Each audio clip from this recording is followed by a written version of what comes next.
सभी संविदा कर्मियों साथियों को हमारा नमस्कार है। स्वतंत्र ग्रामीण चिकित्सक की ओर से आप सभी का अभिनंदन। साथियों, आज बहुत ही गहराई से चर्चा हम लोग करने जा रहे हैं और बहुत विशेष मुद्दा है। सम्मान काम के बदले सम्मान वेतन, है ना। सम्मान काम के बदले समान वेतन, ये कितना गहरा मुद्दा है आप अच्छी तरह से जानते हैं। और इतना ही नहीं, कुछ और अहम बातें मैं बता दूं कि नियमितीकरण को लेकर के जिस तरह से हमारा संविदा कर्मी सभी एकजुटता दर्शा रहे हैं, अपनी मांगों को एक्टिव होकर के सरकार तक पहुंचाने में लगे हुए हैं। खासकर अगर बिहार की बात किया जाए तो पूर्व मुख्यमंत्री नीतीश कुमार के रहते हुए कई शिक्षकों को इसका बेनिफिट भी मिला है और उनको परमानेंट किया भी गया है। तो इन सारी बातों को लेकर के आज कुछ खास बात आप लोगों के लिए लेकर के आए हैं। बहुत ही खास है, इसको बहुत ध्यान पूर्वक समझिएगा, क्योंकि आने वाला भविष्य जो संविदा कर्मियों का है वो कहीं न कहीं इससे जुड़ा हुआ है।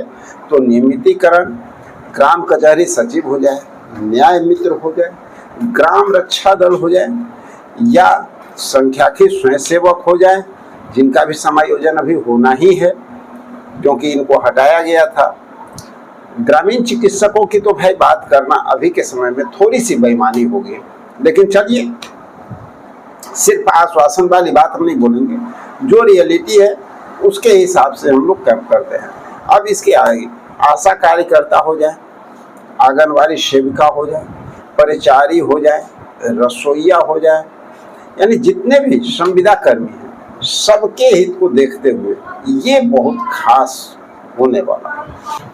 तो आप समझ गए होंगे ना, हमारे जितने भी संविदा कर्मी सबके लिए महत्वपूर्ण क्या है, सम्मान काम के बदले सम्मान वेतन या नियमितीकरण, है ना, यानी परमानेंट। आज हम बात करेंगे उसी मुद्दे पर जो हर संविदा कर्मी की नींद उड़ा करके रखे हुए है। समान काम सम्मान मानदेय।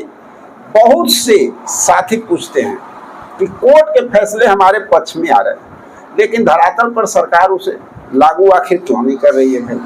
कुछ लोग तो यहाँ तक कहते हैं कि सरकार की मंशा नहीं है, ये नहीं होगा। अरे भाई, सब होगा, थोड़ा सा वेट कीजिए।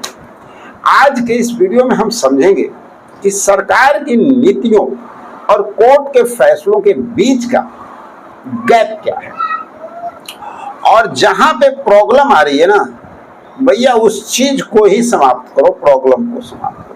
यानी उस गैप को अगर भर दो तो स्वाभाविक है काम बन जाएगा। तो देखिए, सच्चाई और प्रशासनिक प्रक्रिया, है ना, यहाँ पर क्या सामने आता है कि कैबिनेट की हालिया बैठक जो हुई है, फिलहाल जो 8 जून को बिहार में जो कैबिनेट की बैठक देखने को मिली, उसमें हमने देखा कि सरकार का पूरा फोकस किस चीज पे है, आधारभूत संरचना और डिजिटल सिस्टम। कानूनी तौर पर कोर्ट सरकार को नीति बनाने का निर्देश दे सकता है, लेकिन वित्त विभाग की मंजूरी के बिना कोई भी भुगतान संभव ही नहीं है।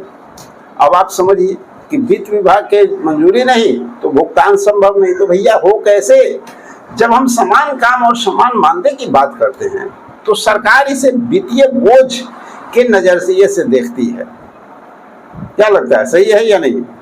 सरकार को लगता है बहुत बड़ा बोझ पड़ेगा भाई। यही सबसे बड़ा कारण है कि कैबिनेट में फाइलों को बार बार समीक्षा के लिए वापस भेज दिया जाता है। भाई, कैबिनेट तक फाइल पहुंचते हैं, समीक्षा क्या होता है कि भैया जाइए और समीक्षा करके लाइए, कैसे इसमें क्या किया जाए। अब आपकी जो है आगे की रणनीति आखिर क्या होगी, तो अब हमें क्या करना चाहिए। अब देखिए, अगर सुझाव की बात करें तो अब लड़ाई केवल सोशल मीडिया पर वीडियो बनाने की नहीं है, आवाज उठाने की बात जो हम लोग करते हैं ना, सोशल मीडिया पे हम लोग आवाज उठा रहे हैं, सरकार तक बात पहुंचा रहे हैं, तो बिल्कुल सही है भाई। लेकिन अब यहाँ ये सीमित दायरा हो गया, अब यहाँ तक रुकने से उपाय होने वाला नहीं है, बल्कि अब अपने विभाग के जो संगठन के जरिए, ठीक है, जो आपका विभाग है उसके जो संगठन है उसके जरिए पत्राचार यानी पत्र द्वारा सरकार तक अपनी बातों को पहुंचाना, ये बहुत जरूरी है। और देखिए यहाँ पर एक पहली बात सामने आती है कि अपने विभाग के उस आदेश को निकालें जिसके आधार पर आप कोर्ट से अपना केस जीत रहे हैं, और उसको निकालने के बाद ही पत्राचार की प्रक्रिया शुरू करें, क्योंकि सब कुछ उसमें इंक्लूड करके आपको सरकार को देना होगा। दूसरी एक रिप्रेजेंटेशन है ना, तैयार करें जिससे एक कोर्ट का ऑर्डर का संदर्भ, जो कोर्ट के द्वारा जो ऑर्डर मिला है ना, उसको भी उसमें संलग्न कर दें और उसको को अपने विभाग के प्रधान सचिव को सौंपे। और करने वाली बात है, कहाँ सौंपना है? डायरेक्ट प्रधान सचिव के पास नहीं जाना है। आपका जो विभाग है ना, उस विभाग के जो प्रधान सचिव हैं वहां तक बातों को पहुंचाएं। जब आपके विभाग के पास सैकड़ों की संख्या में ऐसे लिखित आवेदन जाएंगे, तब वहां पर देखने को मिलेगा कि उन्हें कैबिनेट के सामने बातों को लाया जाएगा और फिर इस पर गहन अध्ययन, समीक्षा, जो भी आप कहिए, सब कुछ वहां पर होगा और वहां से ही आपका रास्ता निकलेगा। और उन लोगों की मजबूरी बन जाएगी कि आपकी बातों को कैबिनेट तक पहुंचाया जाए, और वहां पर आपकी एकजुटता भी नजर आएगी साथ में। अब यहां पर एक बहुत बड़ा सवाल उठता है, एकता आपकी ताकत है या नहीं? हम बार बार कहते हैं ना, एकजुट रहिए। सरकार को यह पता होना चाहिए कि आप केवल शोर नहीं मचा रहे हो, बल्कि आप कानूनी रूप में से जागरूक हो। अब यहाँ पर ग्रामीण चिकित्सक की बात करते हैं, आशा कार्यकर्ता की बात करते हैं, वार्ड सचिव की बात करते हैं, न्याय मित्र की बात करते हैं। आप सब अलग अलग विभाग से तो हो ना, लेकिन आपकी लड़ाई क्या है भाई?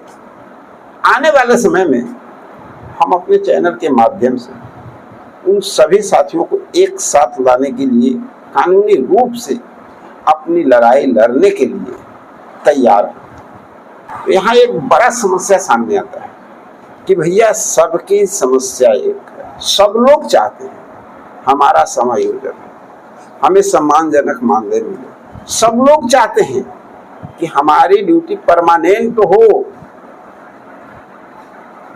कोई ऐसा काम नहीं करना चाहता जिसके सर के ऊपर जो है तलवार लटकता रहे। तो सबकी जब बात और मांग एक है, तो आखिर एक साथ मजबूती के साथ हम अपने कदम को क्यों नहीं बढ़ा सकते?